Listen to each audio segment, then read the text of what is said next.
Right, we're running, so whenever you're Okay, ready. good. We're fortunate to have Ricky Possum here with us today.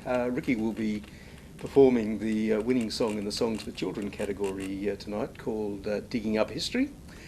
Welcome, Ricky. Hi, thank you, Ellen. Good to be here. Ricky is one of the Possum family, which includes Kathy Possum, who was the writer of the winning entry tonight. Kathy can't be with us. She's in the States at the moment.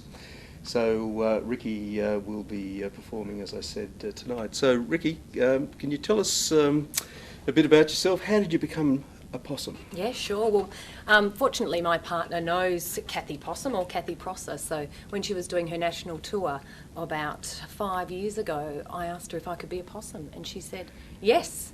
And the rest is history. So I perform in WA, so mostly in Perth, but also across the state as well, which is fantastic. Great. So what does being a possum involve? Wow, we do. How do we describe it? It's like an interactive musical theatre piece. Right. So 2 shows I'm doing at the moment. One's called Exploring Australia, and we go searching for a mystery creature in the Australian bush called an Ornithorhynchus anatina, which is a platypus. Right. And another show which is called Grandad's Place, which takes me and the kids on a trip through with Australian history, because Grandad's dog called Charlie digs up some artefacts on his farm. Right. So we talk about the artefacts, and the story all kind of gels together to bring the jigsaw puzzle of Australian history to kids. Okay, that's Yeah. great. And the winning song, Digging Up History, what's all that about? So that's actually the song from the show, Grandad's Place. So that's a song that really brings the whole show together. So the song itself is talking about the artefacts that we've found. So we've found dinosaur bones. Right. We've found some spearheads from Aboriginal people and some clapsticks, Right. and a grinding stone. Also handcuffs from the convicts. And lastly, we find gold because we go panning for gold. Right. So it's just the journey of what we found during the show. So it really brings it all together at the end. And the good thing about this song too is, I find with the kids, is the word history. So when I'm doing a show, it's really say, what does it mean when we talk about the past? What's that word? Oh, it's history. And this song really helps cement that, I guess, in the show. Okay.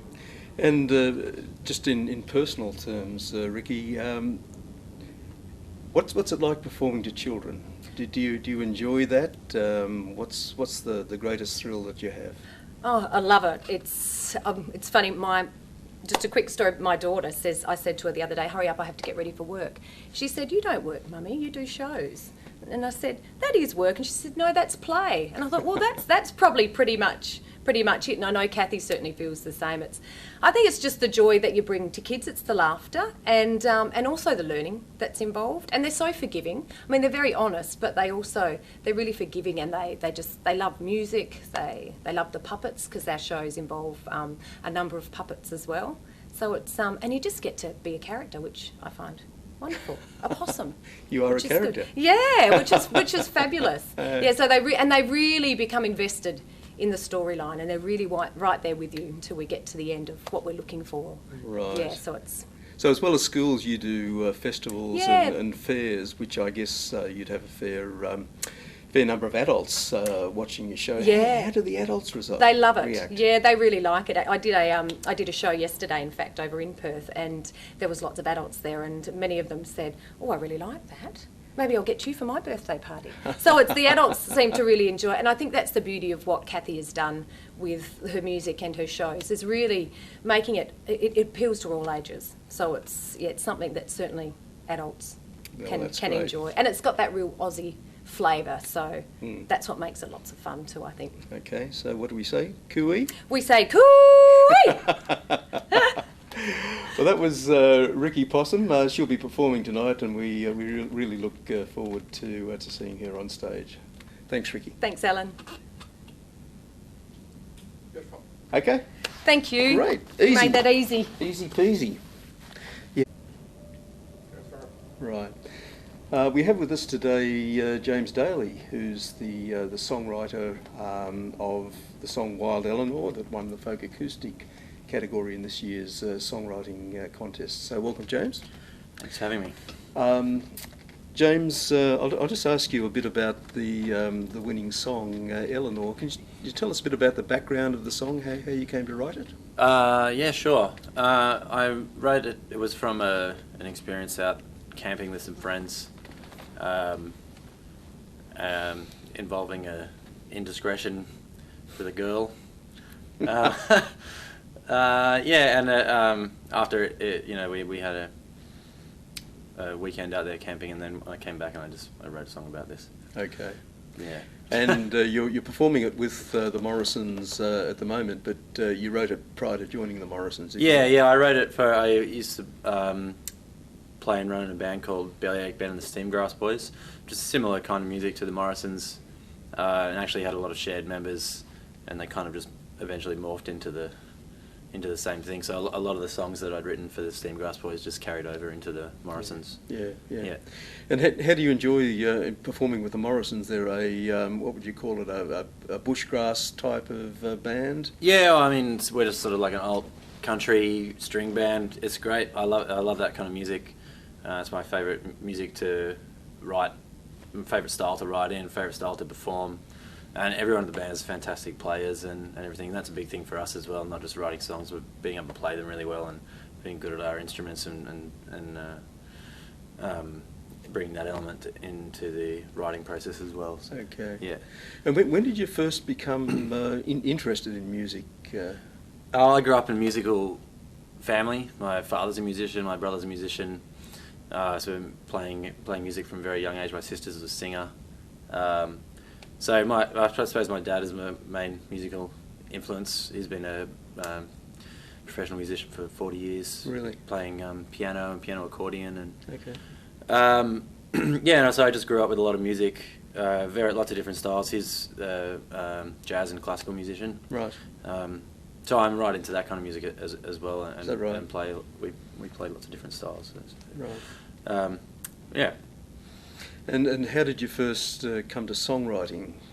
Well, the music I was really into in my teens was Americana and folk music. So the Bob Dylans and Joni Mitchells and Neil Youngs and obviously those people are wonderful songwriters. So when you really get into a particular genre of music, you try and emulate what the people who you like to listen to are doing. So Yeah. And so in terms of your songwriting, Wild Eleanor is obviously just one of the songs. What other songs that have you written that you're particularly proud of?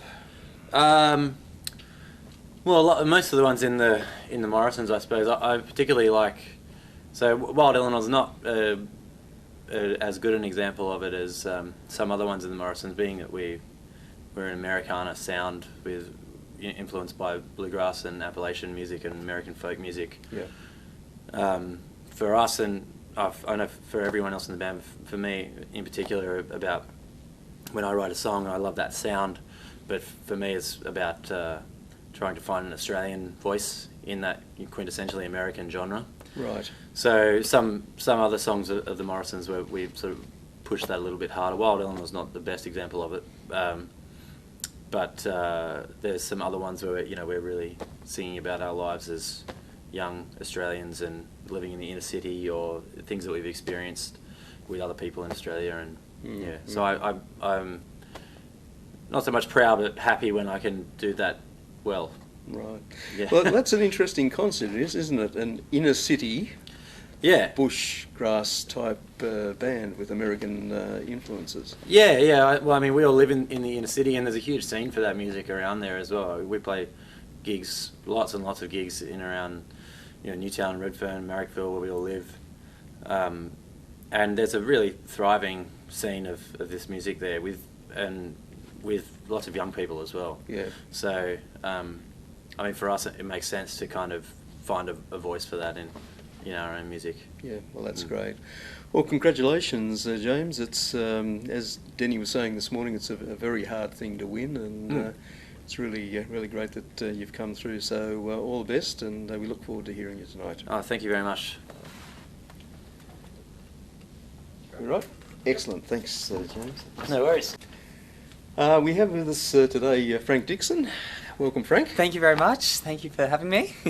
Again, because it was only 2 years ago that Frank also won the youth category with one of his beautiful songs. This year it's a song called Gold. What's that about, Frank? So, Gold is a song about being living up to your full potential and really taking a grasp of dreams. I wrote the song, I think, maybe 8 months ago, I think, and yeah, it was just one of those songs that you feel like you really need like a power up in life, and that's kind of why I wrote the song. And now it's out there and it's getting played, and with this award, it's just I'm so proud of it. Great. Are you getting airplay on the song? Absolutely. So it's been going around on many community radio stations and tier 2 commercial stations, which is really exciting. We've had a plugger on board to promote the song, and it's out on YouTube.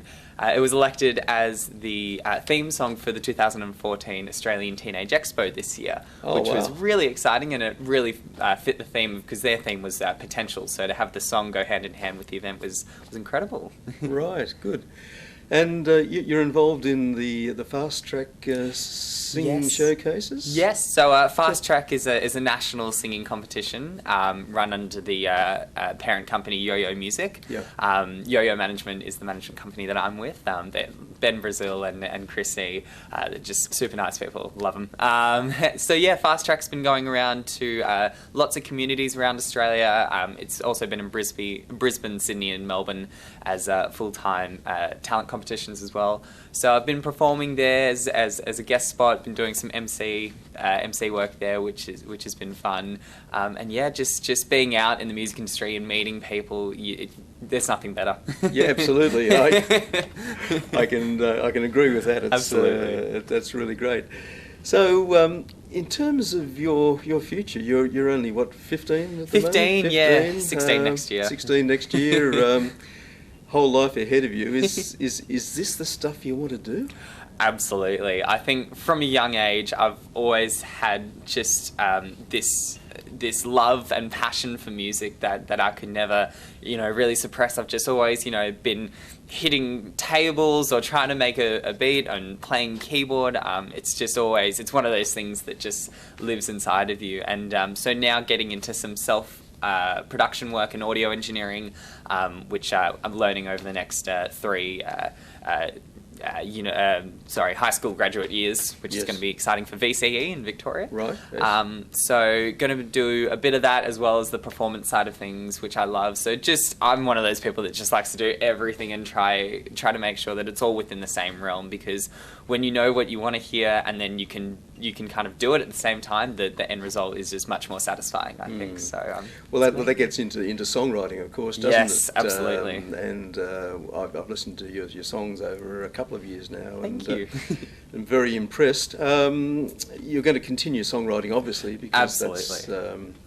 That goes through to your performance. But what sort of songs are you looking forward to writing? Are you continuing the same sort of genre, or expand, or I what? don't know. It's kind of an interesting time for me at the moment, because I think if I look back at even the past year at the songs I've written, they're just kind of withering around in the genre that they're in, which is it's cool to see, because it's an evolution of my music, which I was hoping for from the very beginning. So definitely that pop ballad and acoustic genre of music I love enjoying. That's what I've been writing for the past 1.5 2 years.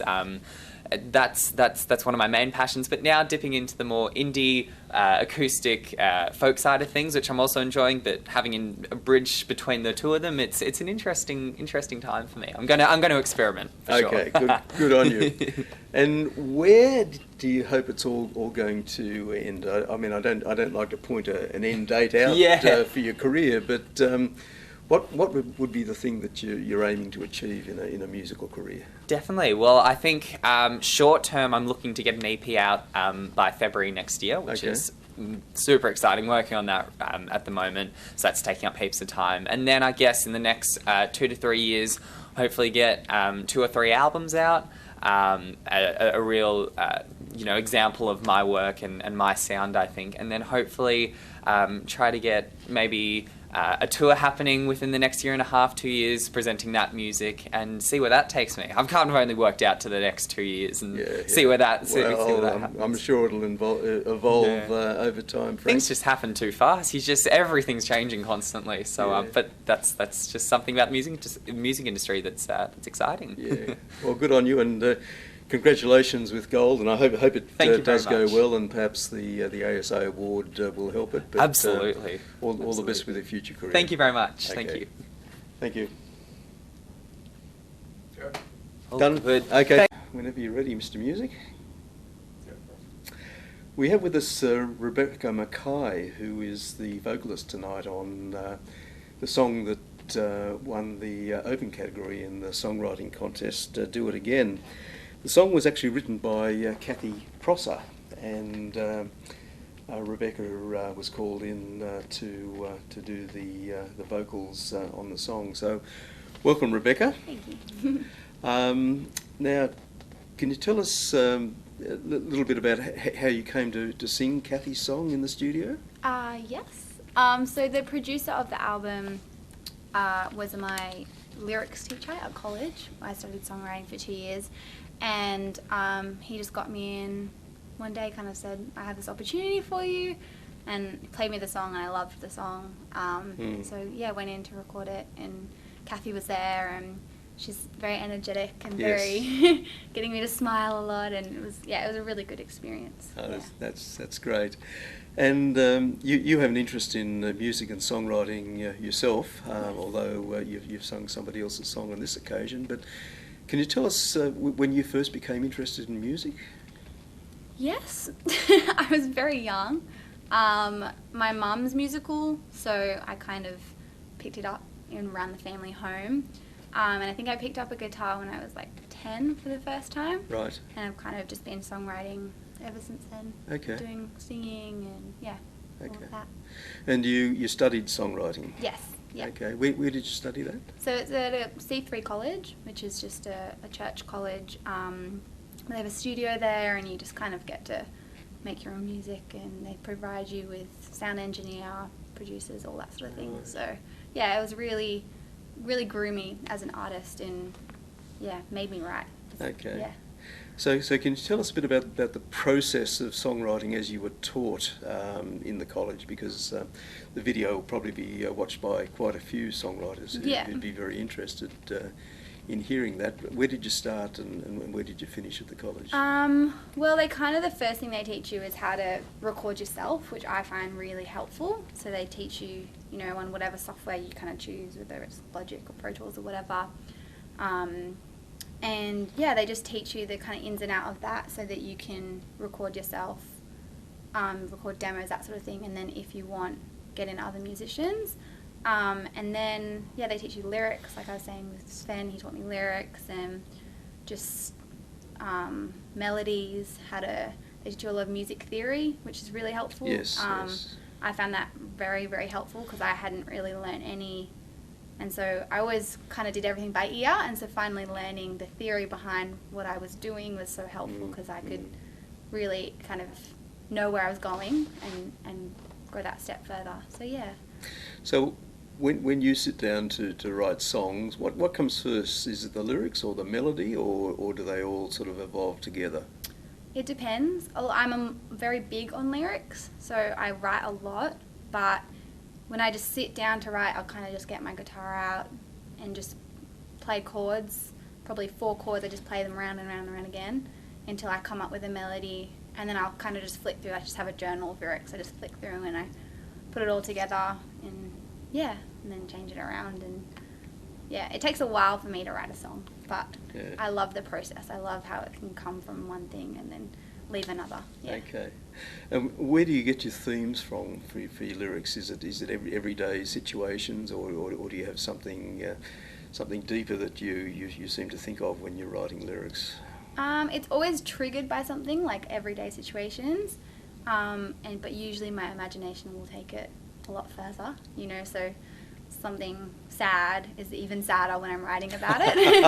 But it's always triggered by an emotion or an experience. So if you overhear something in a restaurant or on the bus or something rather like that, do you file these things away for future use? Definitely. Well, that's kind of what I'm talking about with the writing. I just write little memos to myself and thoughts in my phone, and eventually they all come out in a song. Yeah, great. And what's the best song that you think you've written so far? Just give us a verse. A verse? Not sing it, but just tell us the lyrics. The best song I've written so far. I wrote Or your favourite? My favourite. I wrote a song when I was at the college. We do like a performance at the end of the year, Right. And it was called "What I've Got," and it came from a point of actually about my music, where I was just like, "This is mine, and you can't take it away from me." And the chorus is just, nothing can take away what I've got. What I've got is mine. Yes. And that I loved that song because that was about me, and I don't Yes. usually write songs about myself, but Well, they're good lines. Yeah. I like those. yeah. So where are you hoping this all takes you? Are you after a professional music career, or are you just an amateur who's very interested in these sort of things?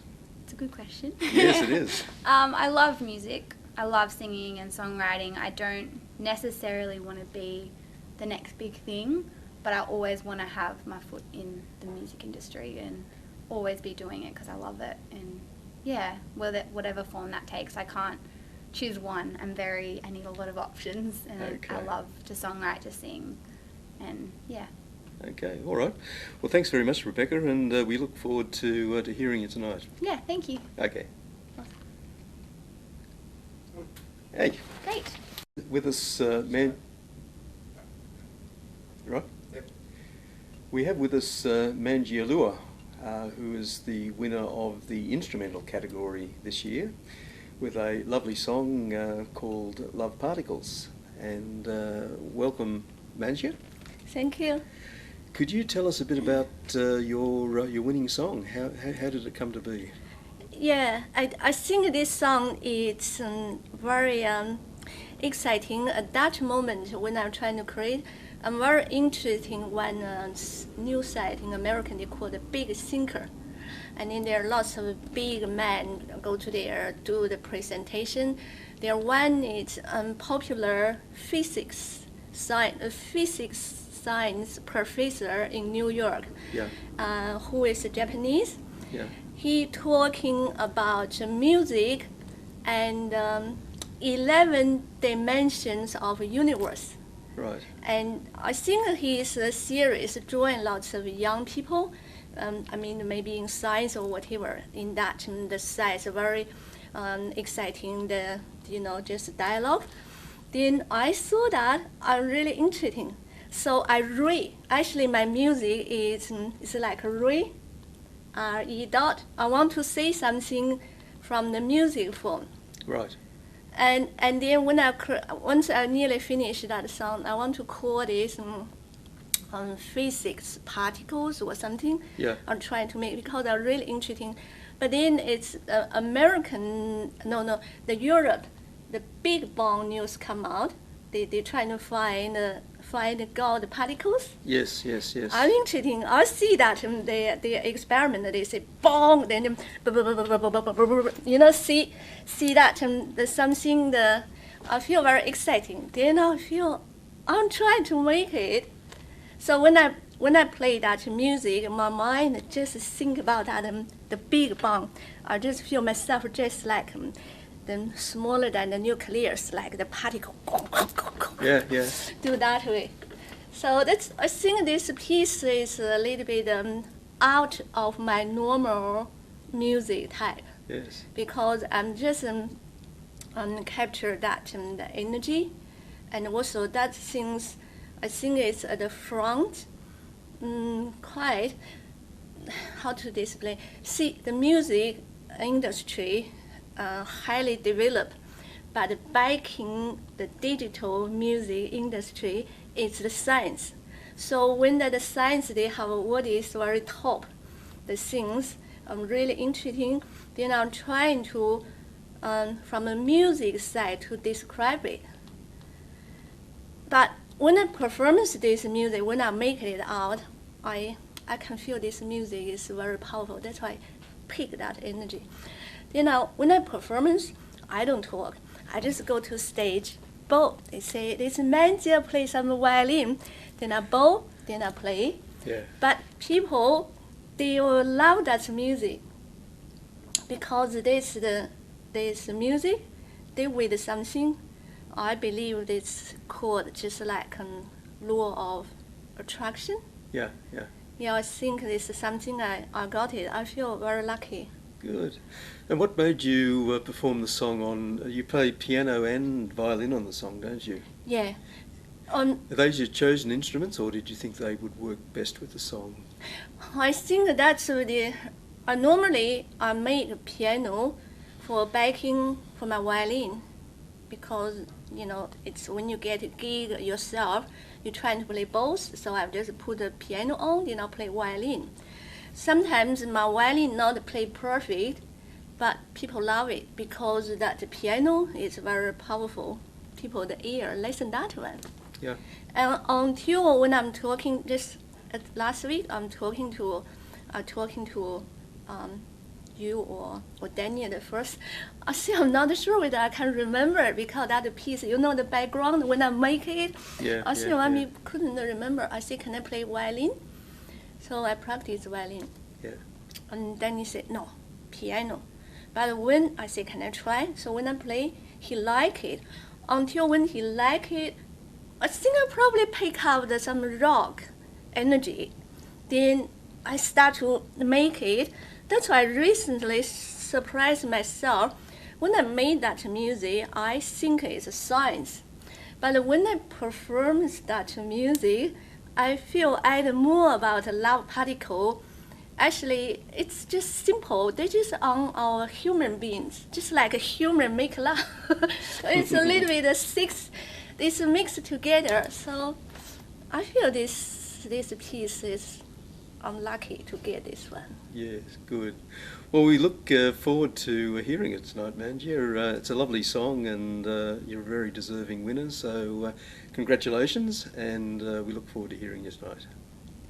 Thank you, Helen. Thank you, ASA, and thank you for all the judges recognize me, give me these opportunities. Okay, thank you, Mangia. Done. Yep, that's it. All right. Well, thank Did you. Are you ready? Go for it. Okay, we have with us Laurie Greco, who's the winner of the spiritual category this year, with a song called "The Courage You Lack." So, welcome, Laurie. Thank you very much, Alan. Can you tell us a bit about the winning song? The winning song, called "The Courage You Lack," is really a country ballad, and it's more of a song to help you if you are in a rut or if you're down or you're depressed, because I think a lot of people have been at that point at some point in their life, and it's really hard to find the strength from anywhere. And I know a lot of people turn to music for spiritual guidance and soothing of the soul, and I just wrote that song for that purpose. Right. And just in terms of your background, Laurie, when did you first become interested in music? I was 7.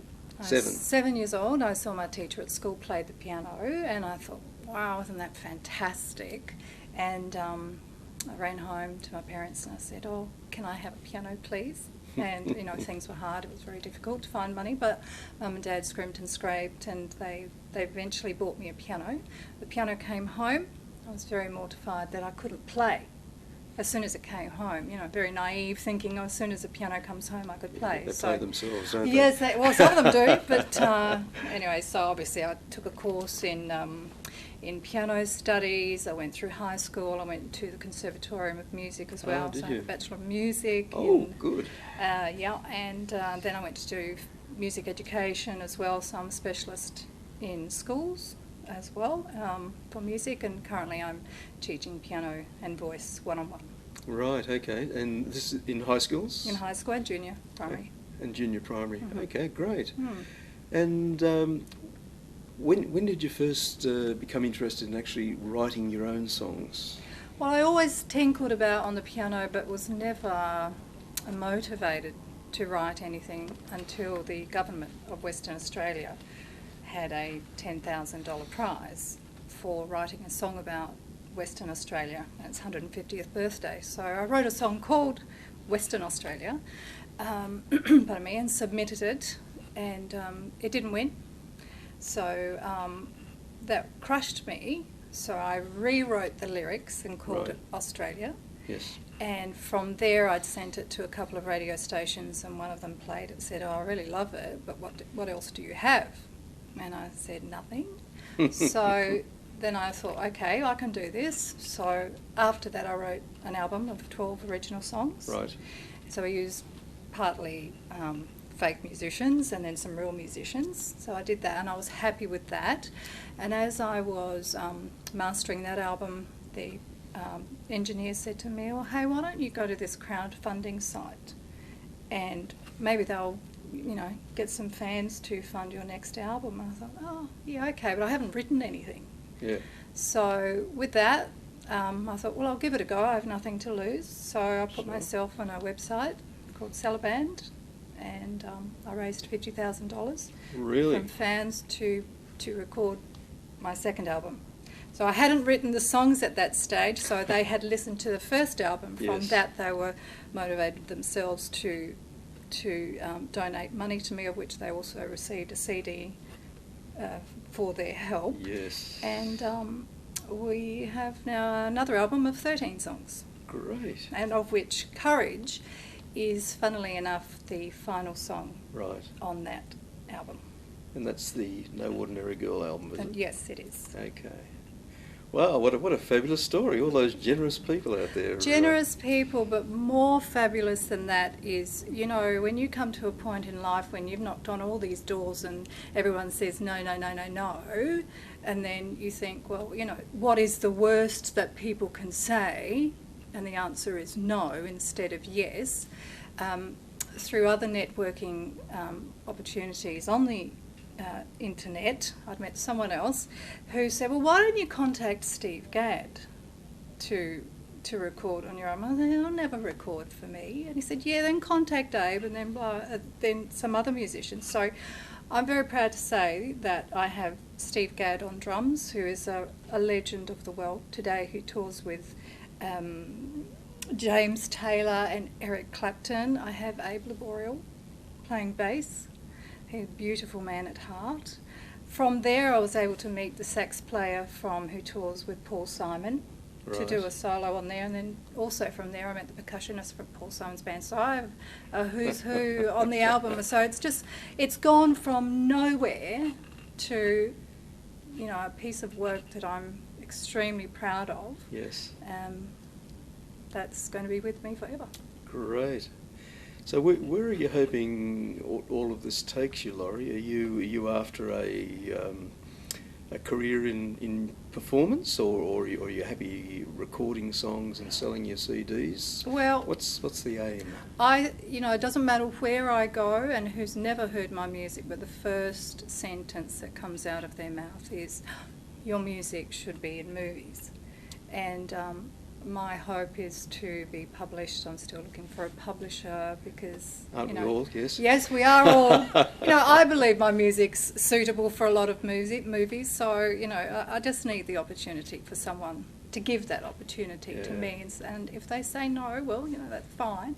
But, I'd like to be able to present it, and actually this is a fantastic opportunity for me tonight to be able to showcase myself and one of my songs at least. So that's wonderful. Yes, it's all the steps along the way, I guess. If you say you won a prize in a major songwriting contest, people suddenly take notice, or hopefully they will. The eyebrow is raised. Oh, really? Yeah. So, but otherwise, it's okay. Yeah.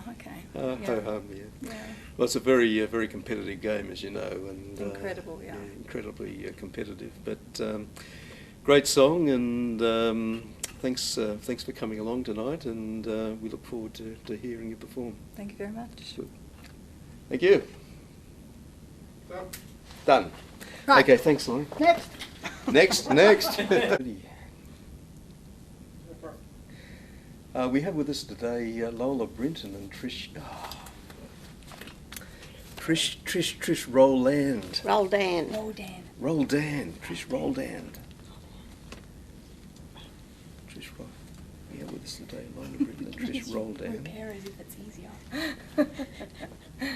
Just become tongue-tied somehow. We have with us today Lola Brinton and Trish Roldan, who are the winners of the Australia category in the 2014 Australian Songwriting Contest. Welcome, guys. Thank you, Alan.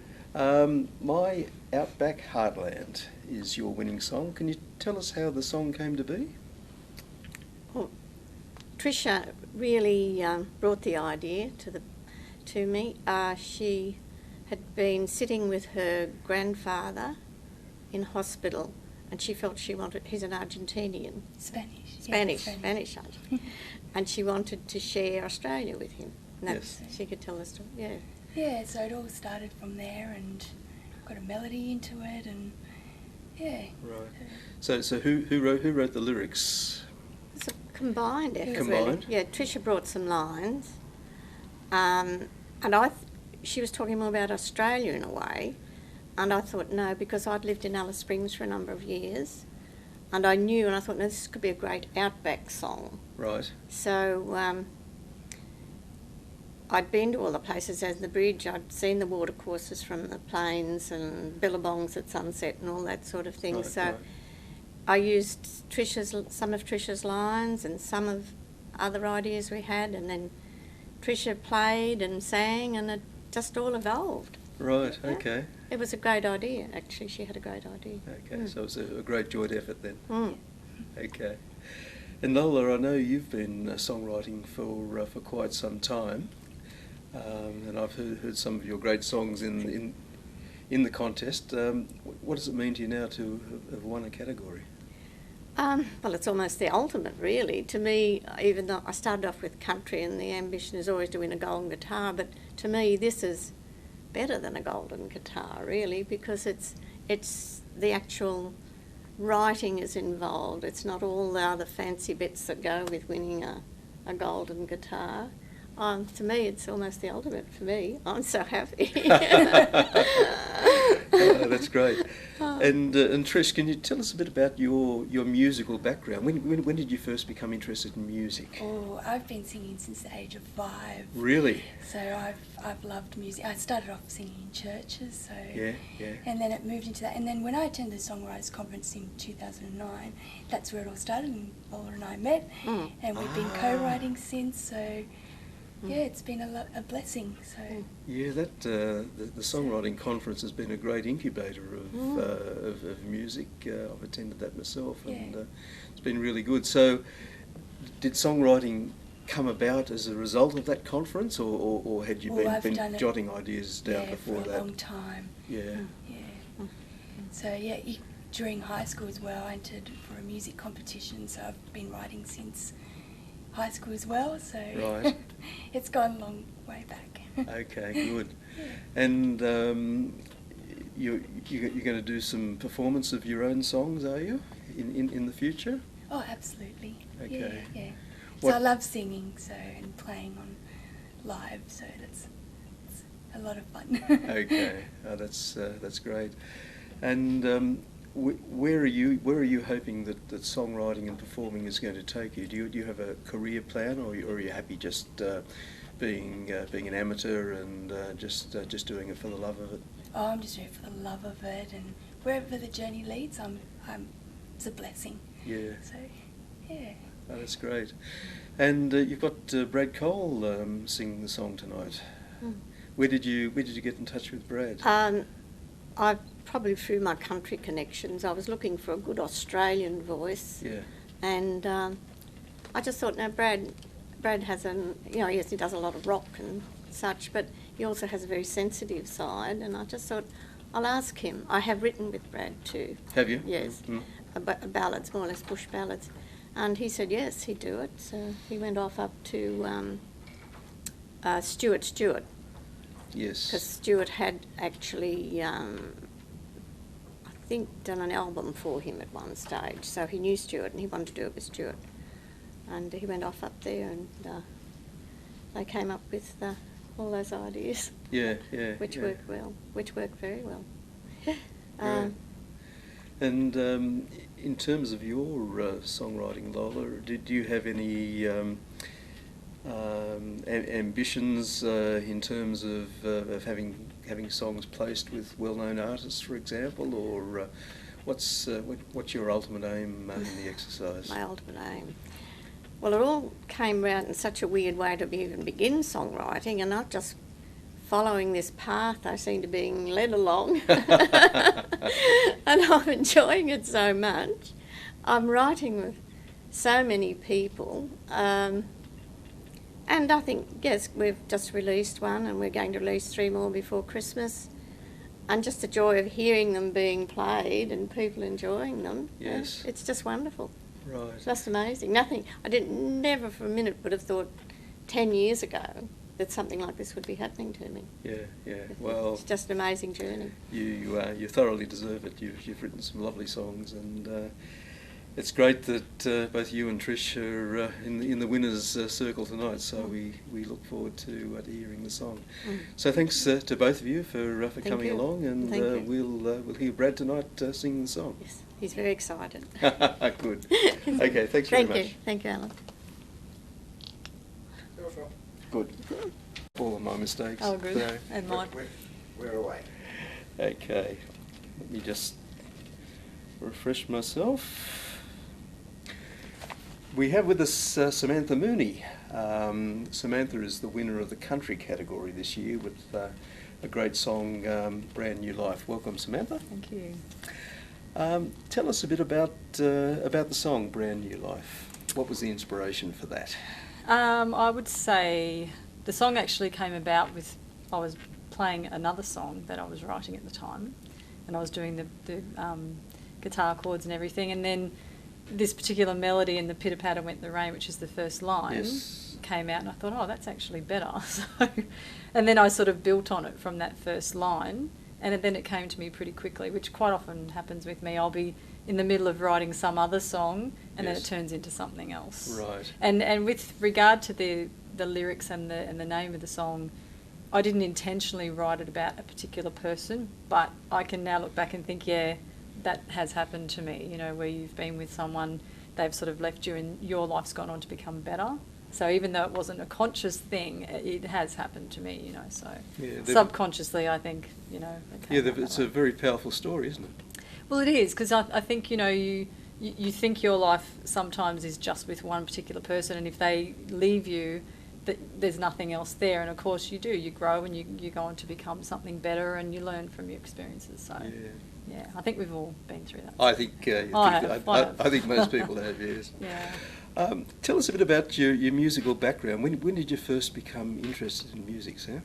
Well, I could always sing, even from a very small age, and I think really it comes from my family, because my father used to sing, and his brothers, and they all sang on In Melbourne Tonight with Graham Kennedy. Oh, yeah, they had a vocal group, so it sort of runs in the family. And I did a bit of singing at school, and then after school I went on to sing with my now husband, and then eventually I just had that. You know, I just wanted to be able to write my own songs, and I set about doing it. So right. Yeah. And did that come about consciously, or did one day you just picked up your guitar and, oh, that's a good tune? Well, I think, you know, whenever I hear a good song on the radio or, you know, off a CD or whatever, I think, oh, that's just really good, you know, and I just always wanted to be able to try and emulate that myself, to say, look, you know, I wrote that. So I just started with the piano, because I was learning piano at the time, and I learned a bit of guitar at school as well. And I wrote a song for a wedding, which was the first one that I wrote, and it did well in this little contest. So and once I had done that and I realised it was possible, I just, you know, kept going. So yeah, and I enjoy it too. It's really good. Yeah, good therapy. It is, and it's just a nice achievement to have something there and think, you know, I wrote that. So rather than just be a singer singing other people's songs. That's right. Yeah. And you're a performing songwriter as well. Yes. Tell us a bit about your performance. Well, I sing in a duo with my husband called Scorpio, and we perform all around the Gold Coast and have done for many years, and around Queensland and that sort of thing. So most weekends I'll be singing, and we do covers, but I throw my own songs in as well. Right. And we do things like on the Gold Coast, the big Christmas carol concerts. And Oh, things. really? Okay. Yeah, so this year we'll be singing alongside Marina Pryor and Dennis Walter, and who are fabulous, of course. Yeah, so yeah. we do lots of variety, you know, varied things, and to be able to throw your own songs in as well is you know, just an added bonus. So what's audience reaction like? For example, you've obviously sung Brand New Life live to audiences. What sort of reaction do you get to your own songs? Usually a pretty good one. You know, they'll say, "Oh, did you write that yourself?" You know, and I've also got some other ballady type ones, which people really tend to like. Brand New Life I haven't done a lot, but for example, with that Christmas carol concert this year, I'm going to be singing a Christmas song that I wrote, as well as Brand New Life, as well as carols. Yes. So that's going to have a very big audience. You know, I'm hoping that it'll get a good reaction. Right. And where are you hoping that your songwriting and your performance and your music and everything is going to take you? Have you got a career path that you want to follow, or are you happy just doing what you're doing at the moment? It's a good question. My main goal really is just to be able to write a really good song, and I'm just, you know, I'm heading in that direction. And, you know, I hope one day to be able to record a really good album and then maybe take it live and do all that sort of thing. So, Right. yeah. Or even to have a song used in a film or a TV or whatever, you know, just, yeah. So, but first and foremost, just to keep creating the music until I get something that I really, really love. And I love everything I've written, but I just want to keep getting better. Yeah. So. And do you get airplay, for example, with your music? Yeah, look, and I haven't, most of it's all community radio because it's very hard to get on commercial radio. With my first album, Paper Memories, I got a lot of that, which was really good, and, you know, all over the country. I haven't finished the second album yet, so I haven't sort of pushed a lot of my songs in the last couple of years, but I can see that happening again soon, and fingers crossed. I've met a lot of nice friends that work in different radio stations and stuff, and they're very, very kind to me and will do interviews and play it and that. So particularly community radio, it's a good. Oh, it's they're good, fantastic. Good place. Yeah. Okay. One day, commercial radio would be nice. Yes, it would, wouldn't it? It would. The yeah. place of the charts as well. Yeah, exactly. Oh, that'd be good. Okay, well, thanks very much, Sam. It's been a pleasure talking to you, and congratulations again with the win. And I look forward to hearing you sing tonight. Yep, I'm very excited, and thank you to the ASA very much. Thank you. Yeah. Okay. We have here with us Kathy Dobson, who is the lyrics category winner this year. Her lyrics, The Hippies in Room 57. Yes. So what's all that about, Kathy? Well, I think it probably was my songwriting about the stage of life I'm at, and we often have a bit of a laugh over what it's going to be like as you get to be pensioners. And this song, I threw it in the last minute because I've changed my writing style from, I used to sing and play and do the whole lot sort of at once, and then after doing a lot of workshops, they say to write frequently. So I often write and I put the words aside, which is what I've done with this song. And I can remember there's a few different influences from the song, but one in particular, we were in Melbourne and we were watching, I think, Mick Peeling and a band playing, and we're having a great time, and my girlfriend said to me, "Oh, if this is what morning melodies are going to be like, I can't wait." Because that's what it will be changing. So I'm thinking that our age in pensioners in nursing homes is all going to be a little bit different. And so that I sort of imagined a couple being hippies but still together and living that lifestyle in a nursing home. Yes. And that's sort of where the song came from. Okay. So, and I've got a sort of, I suppose I sang for many years in a hotel in the 70s and that sort of thing too. And so there were sort of images coming from the 70s as well that are in the song. Okay. So, well, the lyrics to that song have won the lyrics category, but is it a whole song? Is there music as well that goes with it? no, well, there wasn't. I sort of, at that time, I'd just written them and put them aside because I thought I don't want to throw away the ideas and not do anything. So I've got a rough idea, and I've sort of been trying to think about it now. I'm thinking, oh, maybe I should work on the melody.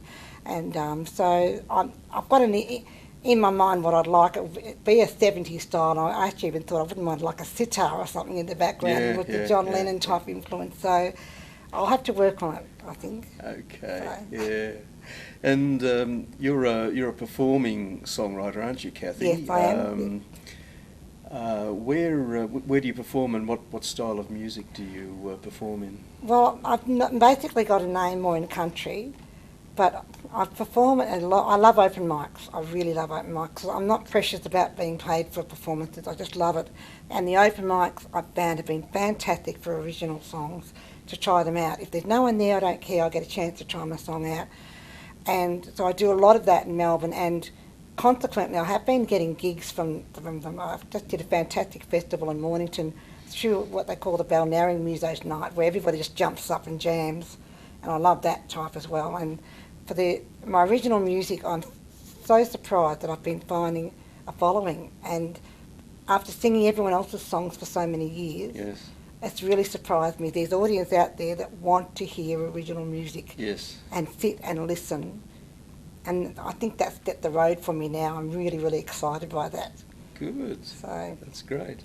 And just looking back on your background, when did you first become interested in music? when I was in high school, I went to a Catholic secondary school, and the nuns were teaching guitar. So I had a nun that taught me guitar, and my parents didn't have a lot of money, but they could afford a $17 Yamaha guitar, Right. which is what we bought. And I started singing at high school, and of course back then I had a lot of trouble with diction, with the hair lip and cleft palate and that. So it really helped that as well. So I started singing more and more, and my father put me into was it Kevin Dennis New Faces or something, and I think the guy said I'd be better with a bag over my head or something like that. It was pretty rude, but I got a job out of that at a local hotel, and I was there for 20 years as their resident singer. Really? And it was the Notting Hill Hotel in Melbourne. Okay. And it was fantastic, but I just sang covers.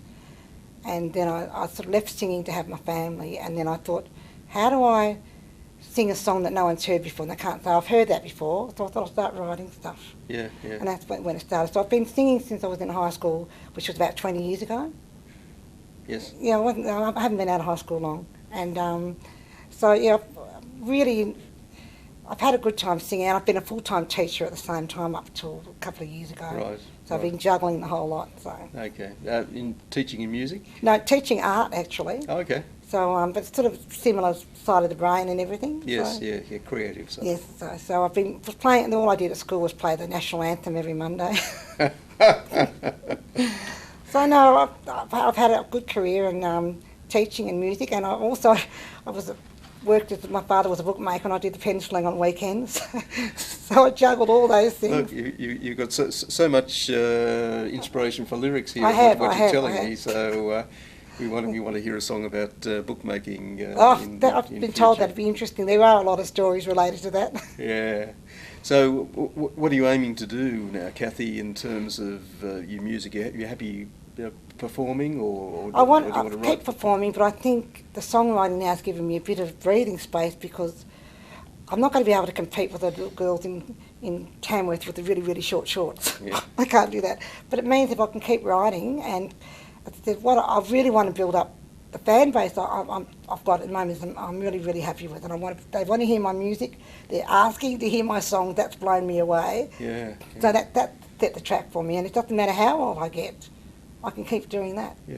Any thoughts of an album, for example? I've got an album, a second album due out at the end of this year. Good. We've just finished working on 12 original songs. Okay. Basically country. I think like most songwriters, I don't sit down and say, today I'm writing a country song. I just write the song and see where it takes me. But I'd say basically contemporary country.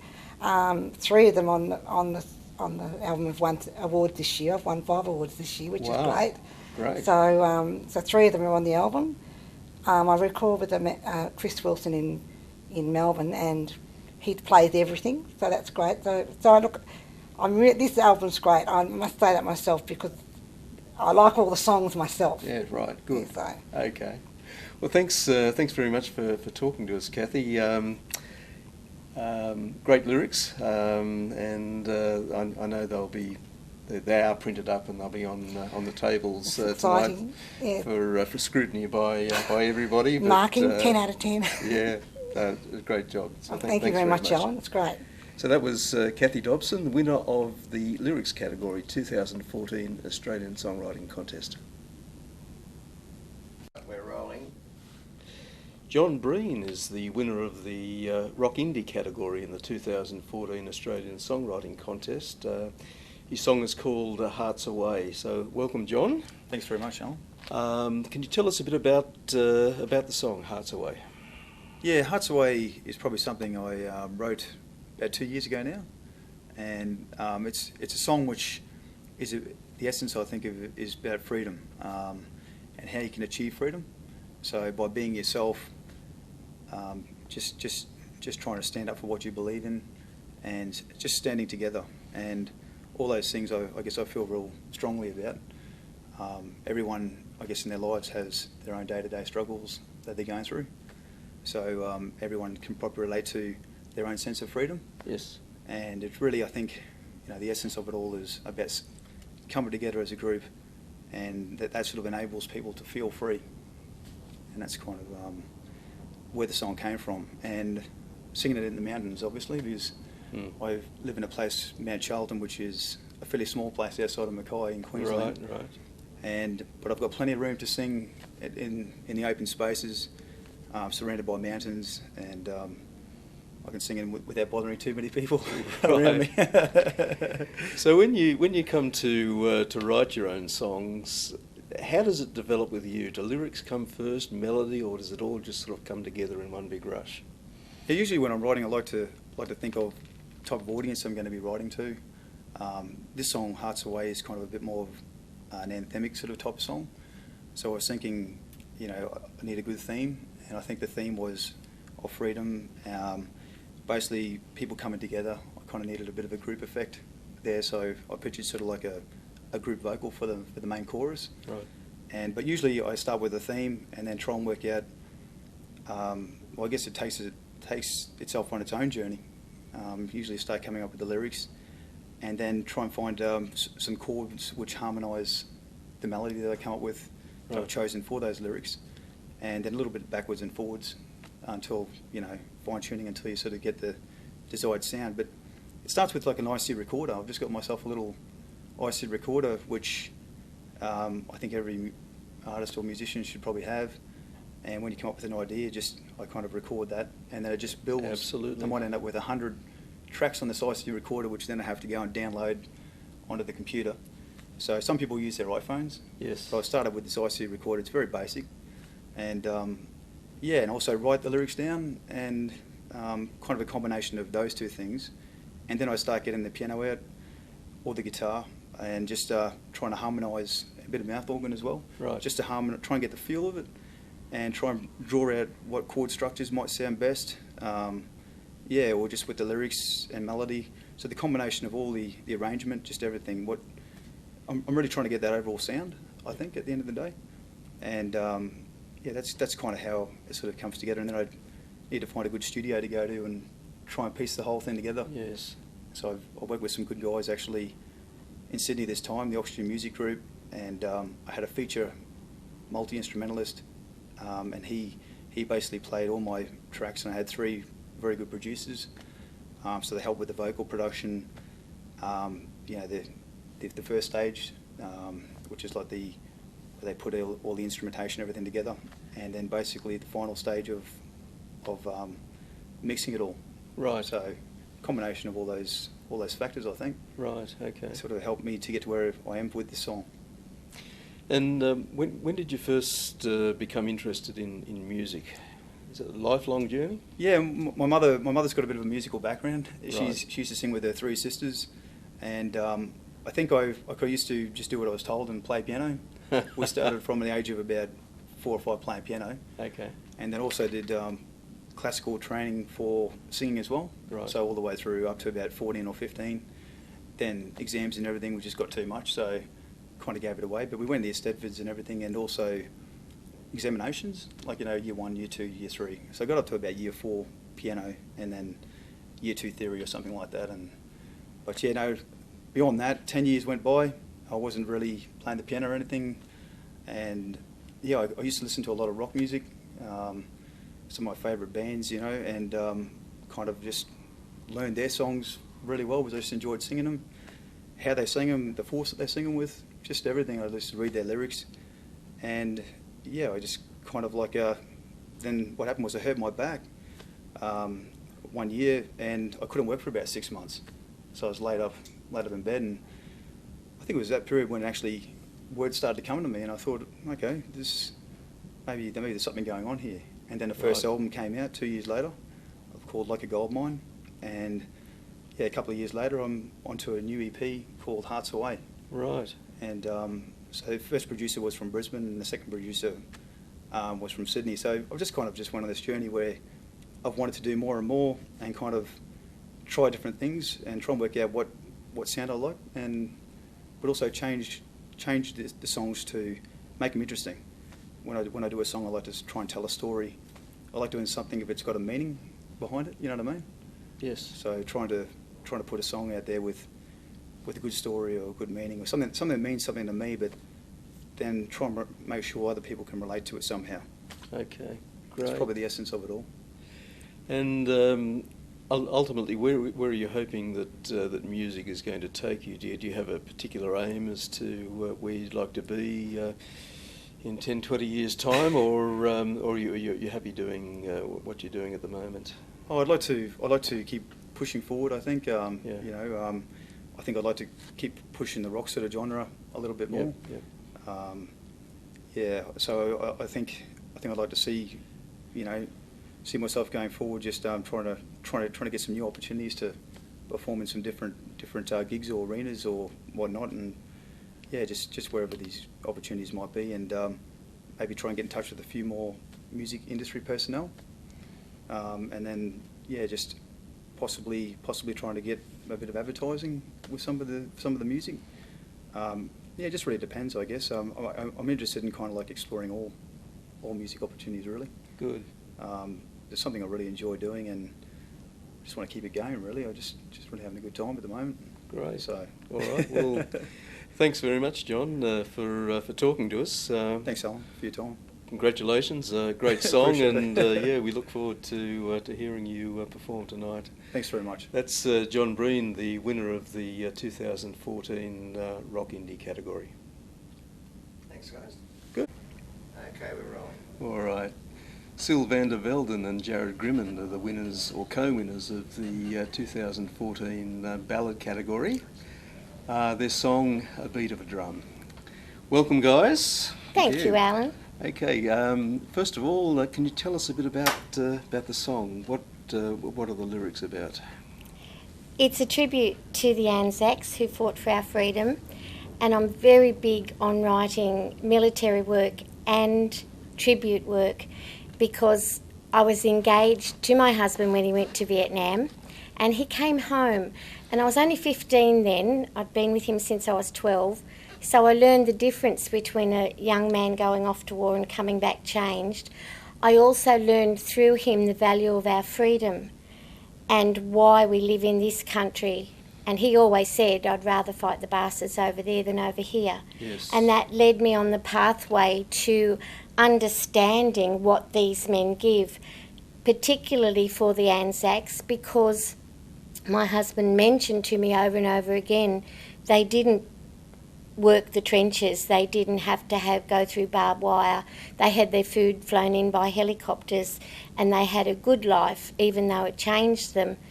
And I understood then the difference of the horrible war that he went through and the fruitlessness of war, but then I learned more and more about the horror of how the Anzacs did suffer in a very different way, and so many more of them died. And I really wanted to write something that mattered and that had a visual message, and I'm so happy that so many people say to me it's a very visual song. Right.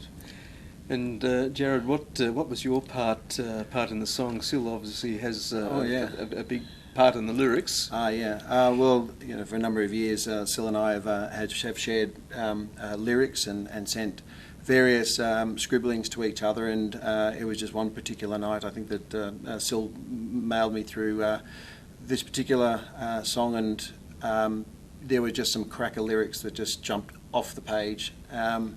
And really, I mean, there's just the words there, and obviously there's a very simple sort of marching kind of feel to it, and that was just already there with Sill's brilliant bush poetry, the metre of it just lent itself to it so well. So it wasn't a particularly strenuous exercise to put a few chords underneath it, and Right. and as I said, that song really sort of just jumped off the page. Yeah. Great, yeah. I know you've both been entrants in the Australian Songwriting Contest over the years, and you've both had places. How does it feel to be on top of the pile?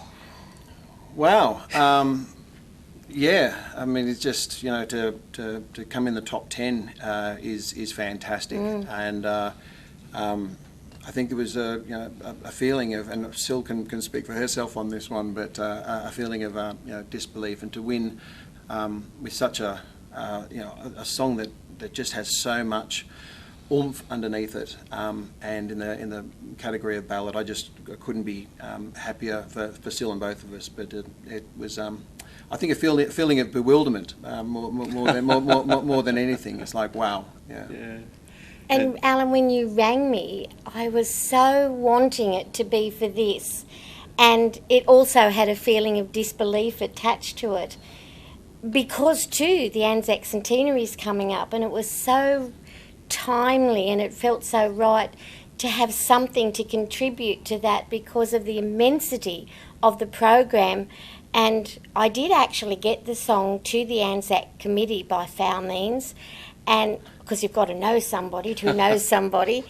And I'm wondering now, I said to Jared way back when, Jared, one day you're going to sing this on the shores of Gallipoli, and now I can hammer them again and say it's been recognised by the most important judges of the Australian songs submitted, and that has to mean something. It has to mean that your faith in me, with your record and your ability and the amount of work you've put into this organisation and given this pleasure to songwriters, nobody can adequately describe what it's like to be recognised for something that's quite small in the scheme of things, and yet that I wanted to have such a full meaning, and I thank you from the bottom of my heart.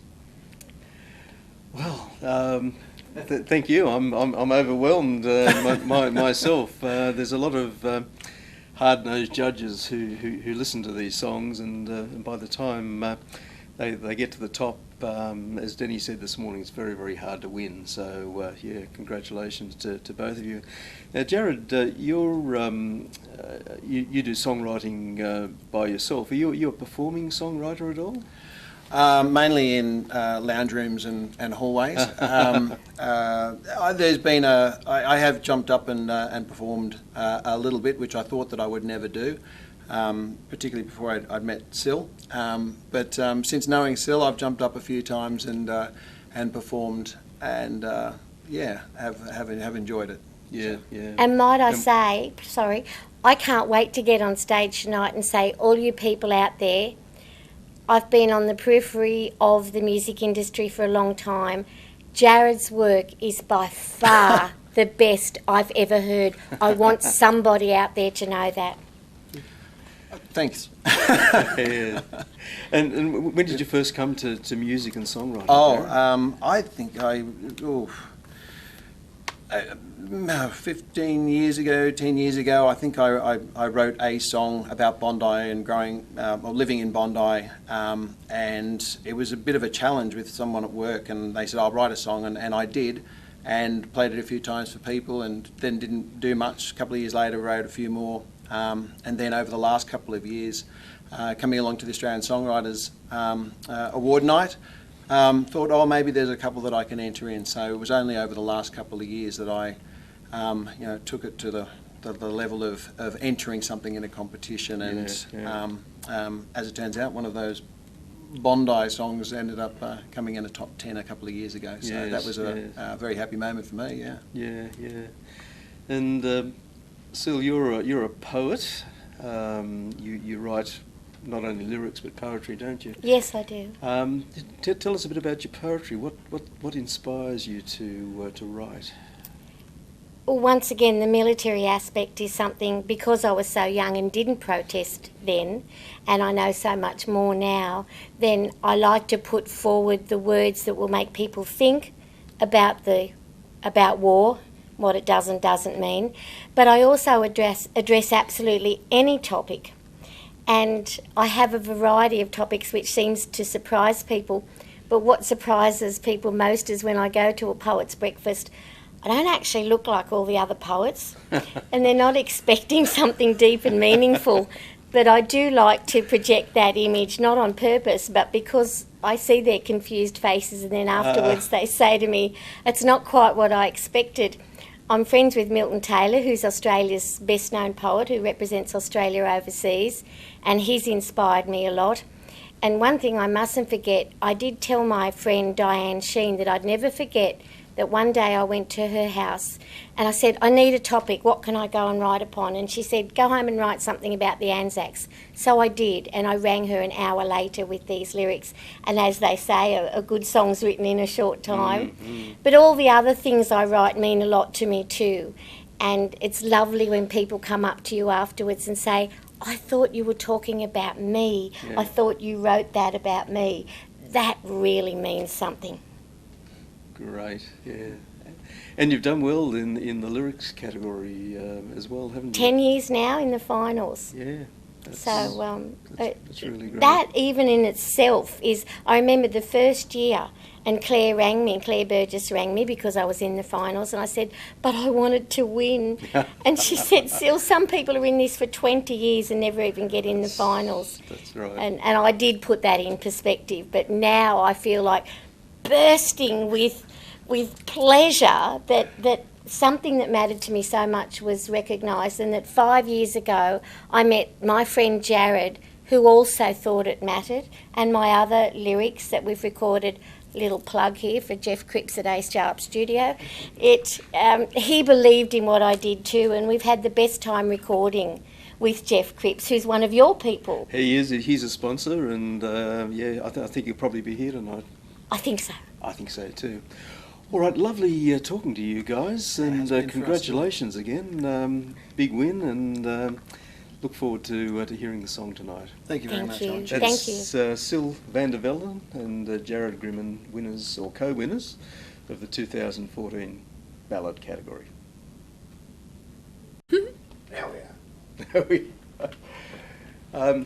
We have with us Demi Louise, co-writer of the winning song in the contemporary pop dance category for 2014, Rivers Run to Red.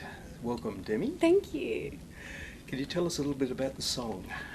So Rivers Run to Red, I co-wrote with Neil Athali and Joe Killington. Yes. It was part of the At Pratalyard writing camp. Okay. So I don't know if you've heard about like the song hubs that they do all around the world, and basically this was at the London one. So we did the whole song in about 5.5 hours. Right. So it's still in demo format, and that's what we've played. But so we're really excited that we've kind of got to this stage with it, because we did the whole thing in 5 hours, and it just came together really quickly. It was fun. Yeah, well, it's a songwriting contest, not a song contest. Yeah. So, every song that's entered has an equal chance based on production. So you wrote the song in London. What's the story behind the song? What are the lyrics tell us? Like Rivers Run to Red, it's sort of all about living in the moment and like going with the flow, to sound a bit cliche, but I feel like it's an empowering kind of stance. And for me as a writer, like I'd never really written a song that wasn't personal and wasn't like about a personal experience or like a personal story. So we went in and we were like, we want to write a song that's for everyone, and everyone can listen to and just feel like they've kind of, got the potential to do what they want to do. And so the lyrics kind of represent that. And Rivers Run to Red is kind of like symbolic of red's always the stop colour, you know what I mean? It's like, as you see red somewhere, it's like don't touch or don't do this. And like running with the river is kind of like a free and you've got no strings attached kind of thing. So it's all about running through those moments that kind of tell you to stop, even though you always like should sort of try and keep going. So that's kind of like the story behind it. Great. Yeah. And personally, when did you first become interested in music? Well, I've been doing music since I was like 17, so I started quite late, really. I only just sort of started playing and singing and stuff like that, but I got into music because I wanted to audition for Australian Idol and meet Andrew G, which sounds really typically 17-year-old and fangirly, but my mum was like, oh, Demi, like, you can't sing, like, we'll go, but, you know, it would be fine. And then they really enjoyed it, and then I actually got through the first round of auditions, and they were like, we think that you should go away and learn guitar. So I was like, right, that's it, I'm going to start learning guitar. And I'd always written poetry, and I'd always been very into, like, short quotes and short stories, so as soon as I started learning guitar, I basically started writing before I'd even really started learning covers. So, that's kind of how the process happened. Yeah, so you just automatically graduated into songwriting? Yeah, it was instant, really. I like came down one day and I was like, I've written 3 songs. I'd literally written like in an hour or something. And my parents were like, what? Like, what do you mean you've written a song? Yeah. And I played it and they were like, you should go to an open mic and play these songs. And I was like, no, I could never do that. And then I went, and that's kind of how I started, so... Great. Yeah. And when you write, what comes first? Is it the lyrics or the melody? Well, as I've sort of progressed, like, I'd always start with lyrics, and I'd always start with, like, just jamming and playing to myself, and, like, if I was sad, I'd play, and I'd generally, like, a sad song would come. But as I've sort of progressed, I've started writing in a lot of different ways, like, and it's cool to kind of start writing with melody sometimes, or starting with the lyrics, or the concept, or the guitar part. Like, I'm sort of learning, the more I write, the more I learn how to, perhaps I might sing a melody and want that to be incorporated. So, but I guess I write a lot. Like, I write lyrics every day, all the time. Everything turns into a song, so. Yeah. And how did you come to meet your co-writers? That was all set up through the APRA Tallyard camp. Okay. Yeah, so every day, we were put with 2 different people, so a producer and a co-writer, and yeah, that was just one of the days there. So we came out with 5 songs in 5 days, and this was one of them. So yeah, it's cool. Good.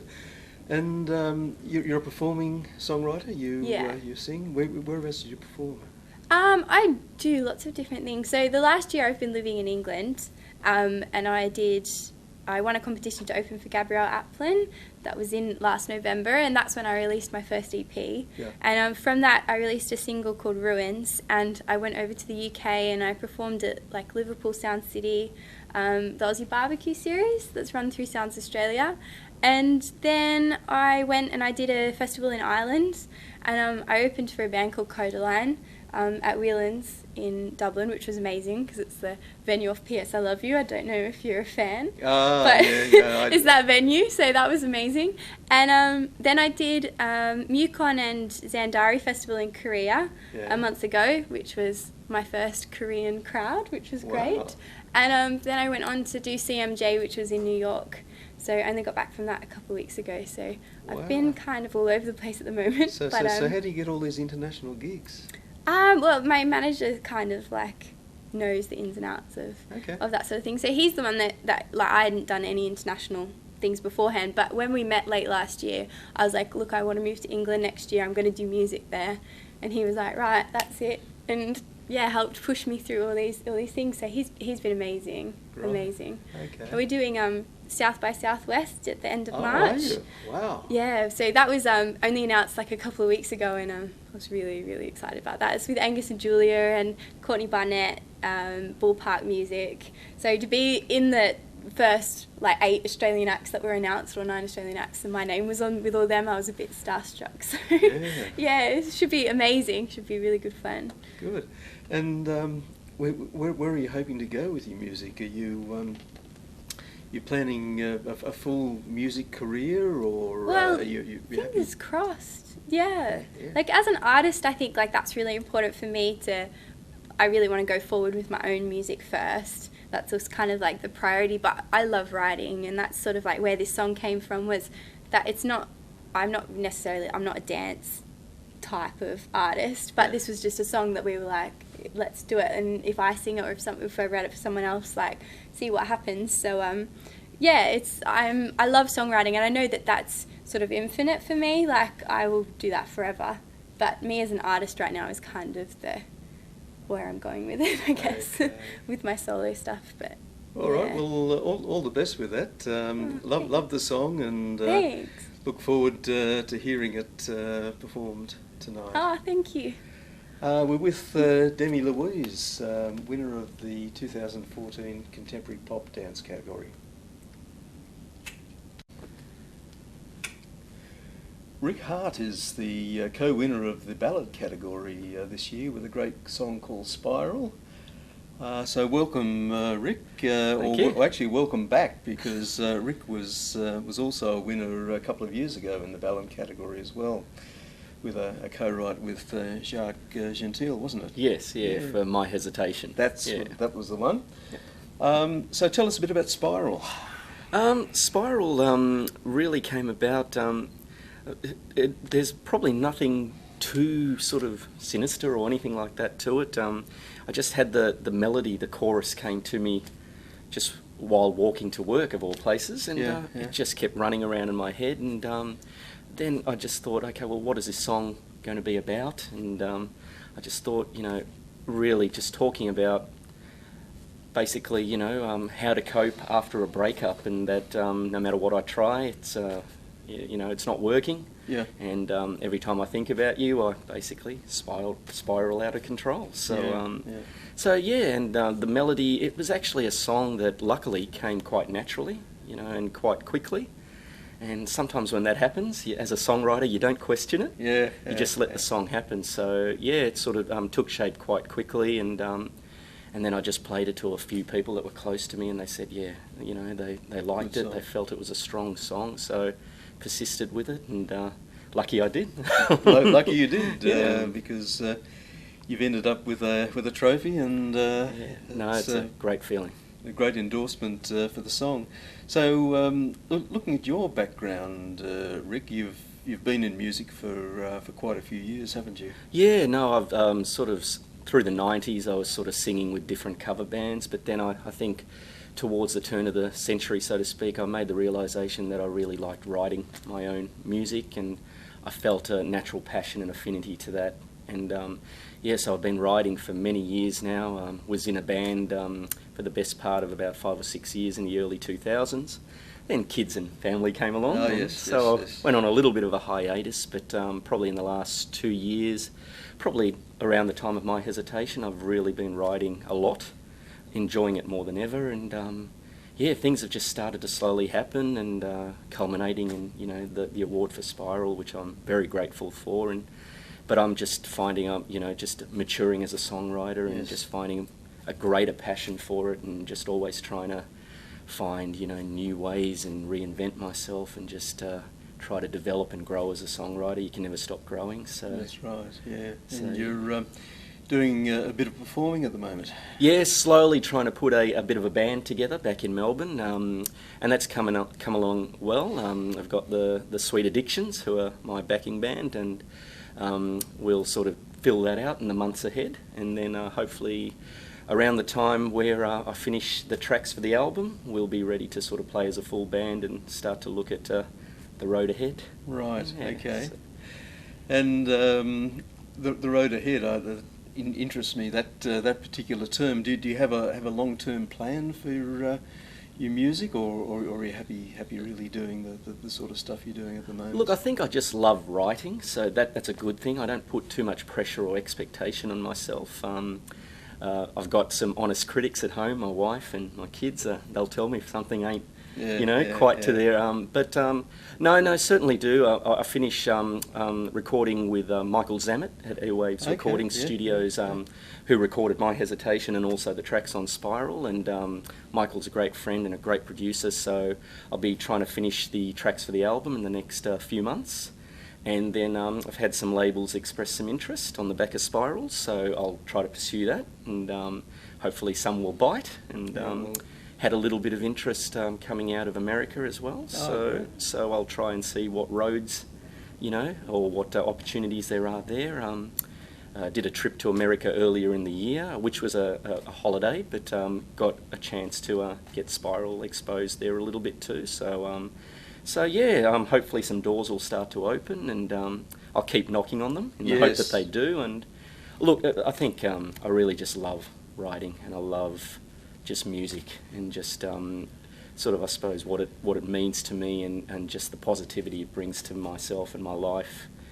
So I'll just keep doing it and persisting. Also looking to hopefully write for some others as well. Okay. Looking at opportunities there to write for some other great singers. So I'll keep pursuing some of those opportunities. Anybody in mind? Not at the moment. I've sort of been in touch with a couple of female singers. And at the moment, sort of just looking at trying to probably start the process of writing some songs and offering it to them to see if, it works in with what they want to do. And again, not really setting any timelines around that, but it's just another thing that interests me to try and write for others as well, and just see, because I think with that, with being a singer-songwriter, it just makes you much more expansive, and you never know what doors will open up. Hopefully, so Well, you'll certainly have a trophy to wave at them tonight. Hopefully I don't celebrate too hard that the trophy lasts right through the night, but. No, I'd love to thank, the ASA have always been great supporters of independent songwriters and myself, and, to come up and celebrate. And I was just saying to Denny outside, it's such a positive evening. You just feed off other people's energy and positivity as well, Yes. So many people nominated or winners as well, and it's just a great to be part of that sort of family and that vibe. Yeah. So I'm rapt to be back. Okay, well, we're very pleased to have you back, Rick. So, Thank you. Thanks. Congratulations again. Thank you. And all the best. And we look forward to hearing the song tonight. Great. Thank you. That was Rick Hart, winner of the ballad category, 2014 Australian Songwriting Contest.